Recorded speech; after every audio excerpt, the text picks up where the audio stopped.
हा त्रिपिटकातला अभिधम्म पिटकातला भाग आहे. तुटलेली माणसं जोडायची कशी. मानवी समाजाला युद्धाची नाही बुद्धाची गरज आहे. म्हणून बुद्ध धम्म म्हणजे क्रांती. ही परिभाषा केवळ डॉक्टर बाबासाहेब आंबेडकरांनाच उतरता आली. राख जपून ठेवा राख झालेल्या घरांची, राख जपून ठेवा राख झालेल्या घरांची, संपली नाही लढाई यार हो नामांतराची. लेकिन इन गद्दारों ने, इस राजकर्ताओं ने आज भी संविधान 61A के अनुसार, लेकिन प्राइम मिनिस्टर को भागना पड़ा. हाँ, तो महाबोधि महाविहार मुक्ति का आंदोलन इस तरीके से ही आगे लेकर के जाना होगा. अब सुप्रीम कोर्ट के सर न्यायाधीश है, माताजी आई थी. माताजी के द्वारे मेरा तो संदेश तो गया हुआ है कि मेरा बेटा ईवीएम हटाए और संविधान को बचाए. भला अगर मैं उस जगह होता है सुप्रीम कोर्ट का सर न्यायाधीश, मैं क्या करता. पुनित हो गई आज कि आदरणीय ताड़ोबा से हमारे बीच में भिक्षु आदरणीय ज्ञान ज्योति जी यहाँ उपस्थित है. एक बार जोरदार तालियां बजाकर इनका स्वागत करें. और बंते जी की मैं एक बहुत सुंदर और छुपी हुई बात आपको बताना चाहता हूं कि बंते जी के पास में तथागत भगवान गौतम बुद्ध के द्वारा दी गई वो करुणा, मैत्री और प्रेम है, जिसके बदौलत आदरणीय भंते जी एक ही तालाब में शेर और बकरी को पानी पिलाते हैं.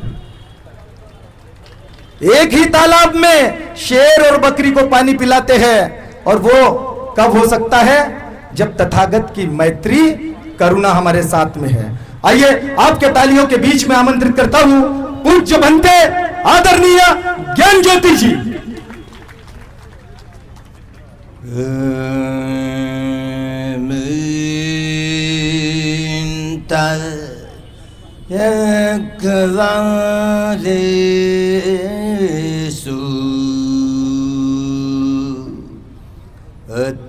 आगच्छन्तु देवता सद्धम्मं मुनिराजस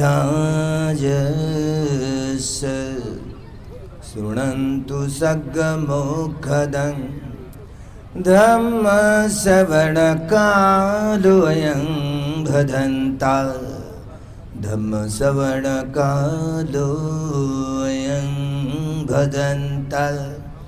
हरित धम्म श्रवण कालो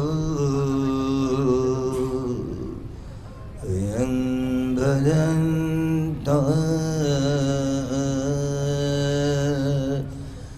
नमो तस्स भगवतो अरहतो सम्मा सम्बुद्धस्स. नमो तस्स भगवतो अरहतो सम्मा सम्बुद्धस्स. नमो तस्स भगवतो अरहतो सम्मा सम्बुद्धस्स.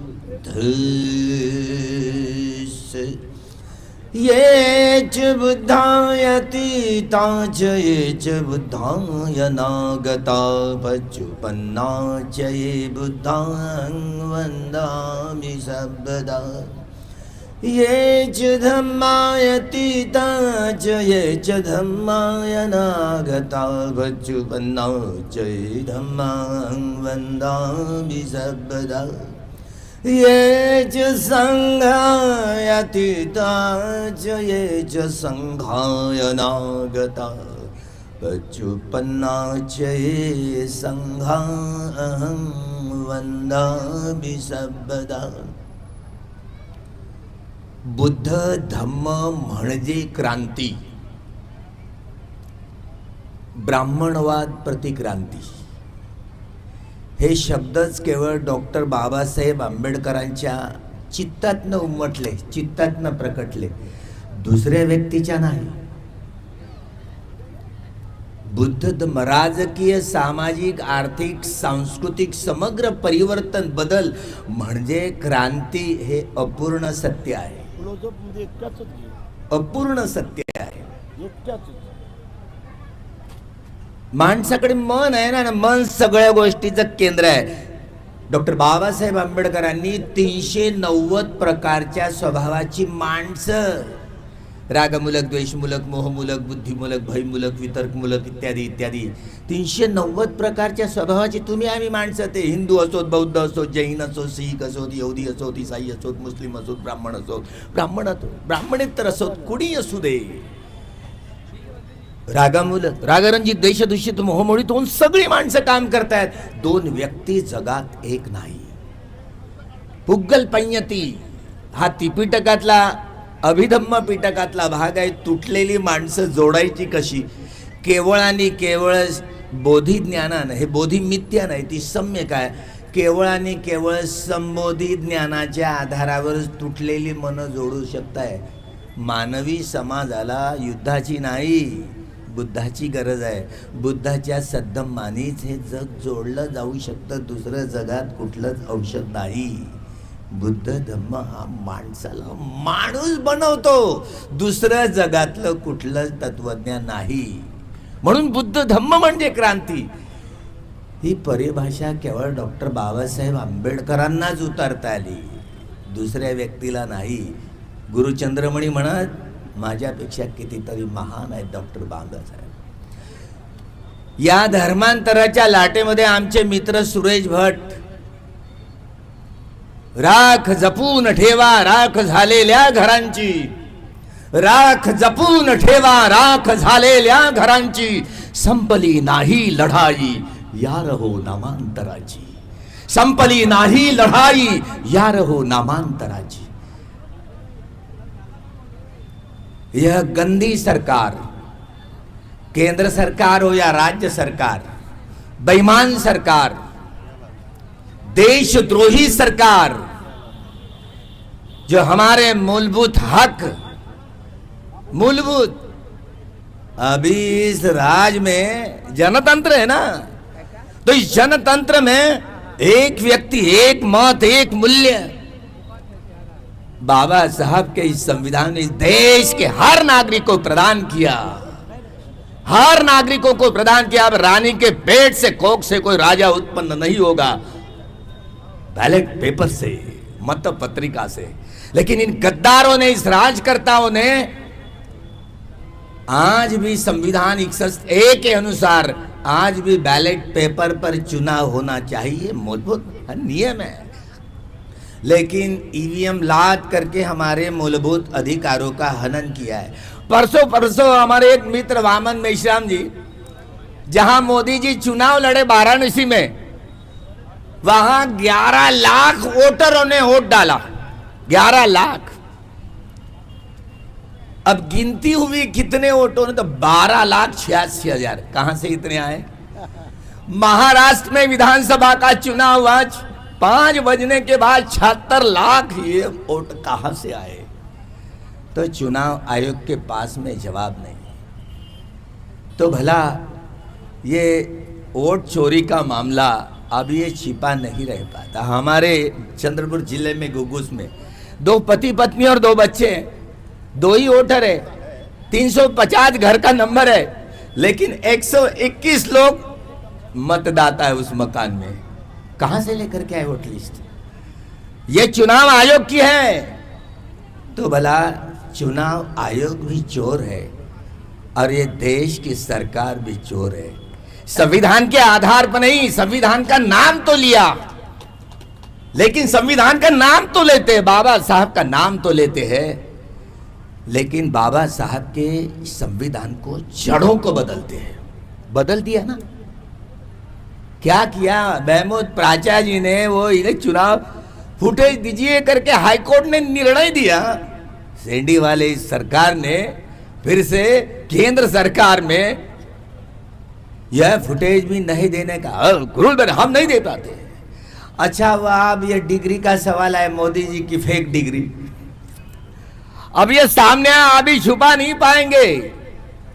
नेपाल में जो हुआ ना हादसा, आप सबको मालूम है. जब भी समाज बदलता है तो युवा लोग, इस देश के हिंदू युवा, चाहे बुद्धिस्ट हो, जैन हो, सिख हो, यहूदी हो, ईसाई हो, किसी संप्रदाय के हो, युवा हो, वो एक तो निमित्त था नेपाल में केवल सोशल मीडिया बंद की, ये कोई कारण नहीं है, लेकिन प्राइम मिनिस्टर को भागना पड़ा। हाँ, तो महाबोधि महाविहार मुक्ति का आंदोलन इस तरीके से ही आगे लेकर के जाना होगा। बिल्कुल समझौता नहीं करेंगे हम, ये अनुमति आपको नहीं देंगे कि आप दिल्ली में जमा होंगे और आप पथरावबाजी करेंगे ना, हम पत्थर नहीं मारेंगे, कानून के दायरे में रह करके हमारी लड़ाई चलेंगे। हाँ हाँ, संसद को घेराव करना, अगर संसद मानती नहीं, इतने साल बीत गए, हम रास्ते पर की लड़ाई लड़ रहे हैं। हमारे भाईजान भूषण गवई जी अब सुप्रीम कोर्ट के सर न्यायाधीश है। माता जी आई थी, माता जी के द्वारे मेरा तो संदेश तो गया हुआ है कि मेरा बेटा ईवीएम हटाए और संविधान को बचाए। भला अगर मैं उस जगह होता है सुप्रीम कोर्ट का सर न्यायाधीश, मैं क्या करता? स्वयं संज्ञान लेता है और सभी राज्यों के सभी कलेक्टरों को बुलवाता, वोटिंग लिस्ट जो है पुरानी वो डिलीट कर दिए चुनाव आयोग ने। किसको अधिकार दिया चुनाव आयोग को सारी वोटर लिस्ट डिलीट करने का? ये चोर है, चोरों का राज है, और चोरों से हमारा न्याय मिलेगा रंच मात्र। अभी इन सत्ताधारियों को भगाना होगा, भगाना होगा। दिल्ली में संसद को घेराव करके खून का एक भी बूंद नहीं बहना चाहिए। कानून के दायरे में रह करके हमें आंदोलन की लड़ाई लड़नी होगी।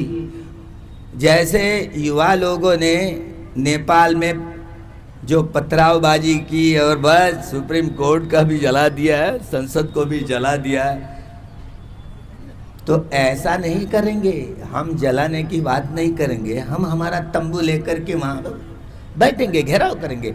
ये मौलिक अधिकार की सुरक्षा के लिए है। अगर सरकार नहीं मानी, सरकार तो मानना नहीं चाहती। हमें पता, तुम्हें पता नहीं होगा, जब राकेश टिकैत जी का किसान आंदोलन था, जब हम चले गए थे तो हमने तो ललकारा था, सभी धर्म के धर्म गुरुओं को बुलवाया था। किसानों का आंदोलन, जो किसानों को वहां जमीनों से उखाड़ कर उसको जमीन दोस्त करने के लिए वो काले लगातार 3 बिल थे। हमने जो ऐलान किया किसानों, अभी सरकार को, मोदी शाह को फांसी के तख्त पर लटकाने का फरमान सुनाने के लिए आए, फरमान सुनाने के लिए आए, तो सारे मिलिट्री वाले लोग एकदम बंदूकें लेकर के खड़े तैयार। क्या कह रहे हैं? तो किसान लोग कह रहे जय जवान और जवान लोग कह रहे जय किसान। ये सरकार ये सारी बंदूकें आप तरफ बढ़ाई, आपके तरफ बढ़ेगी। हम यह इतला नहीं देंगे कि सरकार को ध्वस्त करो, चलाए गोलियां, हम ऑर्डर नहीं देंगे, उल्टा समझाएंगे। समझाने के तरीके होते हैं। तो यह घेराव भी महाबोधि महाविहार के सिलसिले में अगर 2 महीने बचे हैं हमारे भूषण गवई के, स्वयं संज्ञान लेवे, स्वयं संज्ञान लेवे और महाबोधि का फैसला अगर हमारे पक्ष में दे सकते हैं, हिम्मत है तो दे सकते हैं। अरे मरेंगे और क्या करेंगे? अगर दिया तो बड़ा दूसरा बाबा साहब समझेंगे लोग उनको। हम उन्हें रिपब्लिकन पार्टी का नेता बनकर के सारा राजनैतिक, आर्थिक, सांस्कृतिक सब बदल देंगे। लेकिन भूषण गवई जी हिम्मत करे, हम सभी देश के वासी आपके साथ में हैं, बिल्कुल ना डरे। समय बहुत कम है, अगर नहीं हुआ तो हमारी लड़ाई रास्ते पर तो चलती रहेगी। नेपाल में जैसा हुआ वह आज ध्यान में रखो, कुछ भी हो सकता है, कुछ भी हो सकता है, तख्त भी बदल सकता है, और तख्त बदलने के लिए ही ये लड़ाई है। इसी लड़ाई को आखिरी की लड़ाई ऐसे समझ जाना चाहिए। अगर नहीं समझे तो बहुत पोस्टमार्टम में सामने ढकेल दिया जाएगा। मैं इतनी बात को यहाँ पर रखना चाहता हूँ कि 12 फरवरी को आप सभी देशवासियों को नहीं, सभी विदेशों के नागरिकों को भी, बुद्धिस्ट लोगों को भी आह्वान करेंगे कि आप लोग पूरे भिक्षु संघ सहित आप लोग भी दिल्ली में इस संसद को घेराव करने के लिए आएंगे। सारे विश्व के बौद्धों का सवाल है, यह अस्मिता का, यह श्रवण संस्कृति और ब्राह्मण संस्कृति का सवाल है। ये ब्राह्मणेतर समाज सोया हुआ है, इतनी नींद में, गहरी नींद में खोया हुआ है। ये जो इतिहास गवा बैठे वो इतिहास क्या निर्माण कर पाएंगे? भूल-भाल गए। इसलिए बाबा साहब ने कहा जो इतिहास को भूल जाता वो इतिहास निर्माण नहीं कर सकता। 1 जनवरी 1918 को जो हादसा हुआ, 28,000 पेशवाओं को 500 सैनिकों ने पर्दाफाश कर दिया। पता है ना, ये जंग पहला है स्वतंत्रता का, स्वाभिमान का युद्ध था। ये बाबा साहब को समझ में आया। इतिहास के कोई जानकार इतिहास लिख भी नहीं पाए, तो क्या भला इतिहास की नई दृष्टि केवल बाबा साहब ने प्रस्तुत किए बोधिसत्व का महाकुशल चित्त काम करता है। हम अगर सत्ता में आएंगे तो हम क्या करेंगे पता है? महाबोधि विहार हमारे हाथ में आएगा तो हमारे बाला साहब आम्बेडकर जी ने कहा था अलग अलग भिक्षु संघ, विदेशों का भिक्षु संघ वो बैठक लेगा और बस क्या करना है वो देख लेगा, हम क्या करेंगे? बाबा साहब ने कूटदंत, यह त्रिपिटक का हिस्सा है, दीघ निकाय में बड़ा उपदेश किया राजा महाराजाओं को। सम्राट अशोक को भी यह मोगली पुत्र तिष्य द्वारा यह उपदेश कह दिया गया था। यह प्रजा आपके पुत्र की समान है महाराज। आपके पुत्र की रोटी, कपड़ा, मकान एवं शिक्षा एवं स्वास्थ्य, ये मूलभूत जरूरतों को जब तक पूरा नहीं कर पाएंगे न्याय नहीं दिला पाएंगे। तो एक राजा भवतु धम्मिको देव वत्सतु कालेन सस्य संपत्ति हेतु च फीतो भवतु लोको च राजा भवतु धम्मिको। भिक्षु संघ का ही काम है धार्मिक राजा का निर्माण करना। इसलिए भाईजान लोगों, सभी उपासक उपासिकाएं, बाबा साहब ने रिपब्लिकन पार्टी ऑफ इंडिया, समता सैनिक दल, दी बुद्धिस्ट सोसाइटी ऑफ इंडिया और अनन्य बाबा साहब अम्बेडकरवादी संगठनों को, पूरे संगठनों को मैं आह्वान करता हूँ कि 12 फरवरी 2026 को आप लोग सब दिल्ली के इस गवर्नमेंट को खींचने के लिए, पाय उतार करने के लिए, उसको ध्वस्त करने के लिए आना है, तैयारी के साथ आना है। अब यही आह्वान करते हुए मेरे वाणी को यहीं पर विराम देता हूँ। भवतु सब्ब मंगलम, भवतु सब्ब मंगलम, भवतु सब्ब मंगलम।